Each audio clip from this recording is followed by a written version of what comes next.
It was one of those nights where everything felt wrong. I woke up, disoriented, and checked the clock.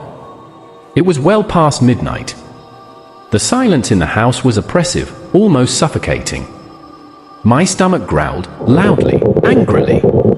I hadn't bothered with groceries for days, too caught up in other things.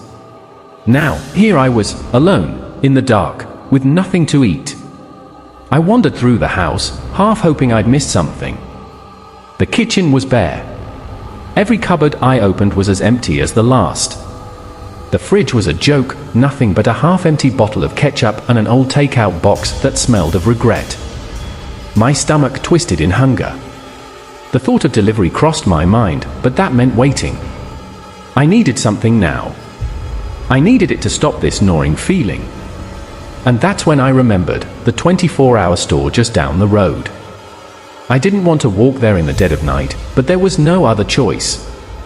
So, without thinking it through, I grabbed my jacket and left. The moment I stepped outside, the world felt off. The street was eerily quiet.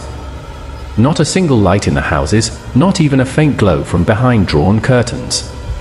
The kind of silence that made your skin crawl. Maybe a couple was still awake, but it felt like the world had gone to sleep, or maybe it was hiding from something.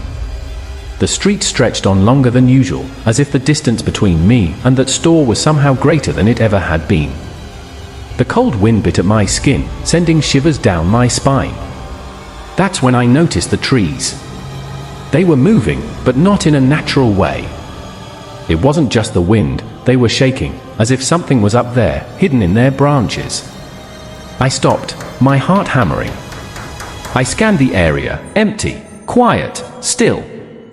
Nothing. I hesitated.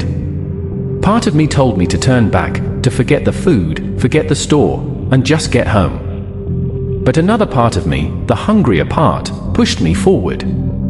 I shook it off. I'm fine, I muttered under my breath. Just hungry. Nothing more.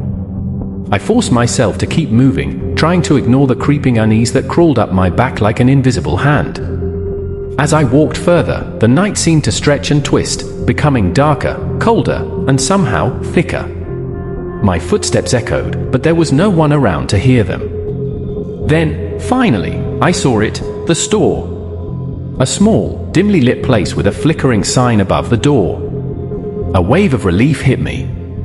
At least I wasn't alone anymore. Inside, the guy behind the counter looked as though he was in his own little world, sipping on something, probably lost in his thoughts. He barely looked up when I entered. But he was kind enough, and after a few minutes, I left with a bag of food in hand. I stepped out into the street again, only now, something felt wrong. The air had grown colder, heavier. My senses were on edge, and the silence was suffocating. I glanced over my shoulder at the store, but the man was nowhere to be seen. The door was shut, the lights off. It was as if he had vanished. I shook my head, trying to snap out of it. It's just the night getting to me, I muttered. Nothing strange. Just tired. But as I started to walk back down the dark road, it felt like something was following me. The street was still deserted, not a soul in sight. But my footsteps weren't the only ones I could hear anymore. I froze. The sound, soft, almost imperceptible at first, was unmistakable. Footsteps. Light, but deliberate. Someone was behind me. My heart skipped a beat. I looked around quickly, but the street remained empty. The trees, still swaying unnaturally in the breeze, seemed to be watching me. My mind raced. Could it be someone else? Was I just paranoid? I kept walking, faster now, my breath shallow. Every time I looked back, nothing. But I could feel it, like eyes on the back of my neck. And then, there it was. A shadow, just a flicker in the corner of my vision. Something moved, fast. My heart raced. It's just a cat, just a cat.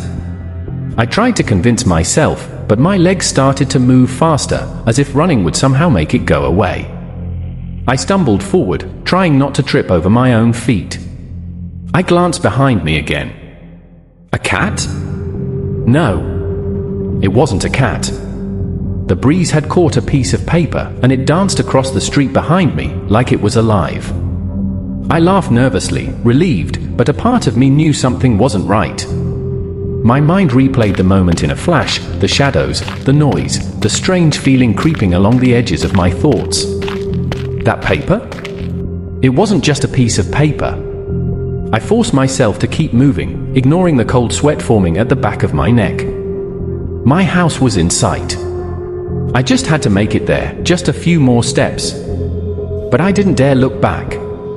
By the time I reached my doorstep, I was shaking. The food in my bag felt heavier than before, like it was full of something else now. Something wrong. I didn't look back, not even once. But as I fumbled with my keys and unlocked the door, one thought kept hitting me, over and over again. The thing that had followed me, the thing I thought was just a cat, wasn't a cat at all.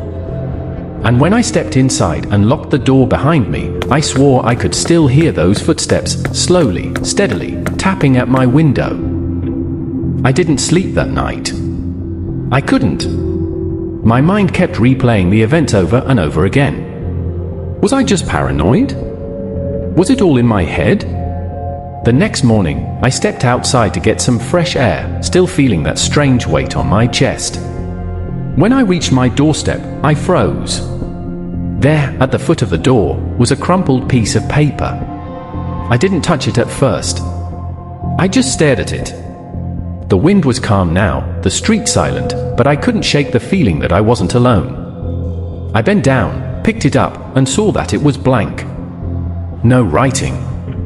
But I couldn't help the creeping feeling that something had been there.